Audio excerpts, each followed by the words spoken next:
Don't get stuck in traffic, or how to keep a conversation moving on a first date. This is Dr. Paul, author of Boomer Girls, a Boomer Woman's Guide to Men and Dating, and host of Ask Dr. Paul. Okay, you got a first date. What are we going to talk about?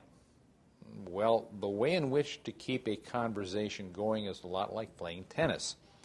You throw the ball to them, you bat the ball back to you. You know, use that racket, it goes back to them, it goes back to you. So it's a back and forth thing. If you try to take over the conversation, you're going to become boring for whatever reason. Maybe it's not a topic this person's interested in. Ask the internal question. Watch the smiles, the nods. That's how you keep the conversation going. How do you feel about that? Well, not what do you think about that. We're not at the thinking stage here. We're at how you feel about this.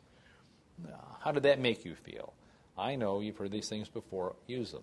It's important because that's how the conversation ebbs and flows, just like the tide. The other person then asks the same of you, well, how would you feel if that happened to you? And you're on a roll. It's going to go. You may have a specialty that you have, and maybe you're an attorney, maybe you're a dentist, maybe you're some, whatever. And you have computers, whatever it may be, he or she. And then you kind of go back and forth with that. I don't know a whole lot about what you are into, but I find it interesting.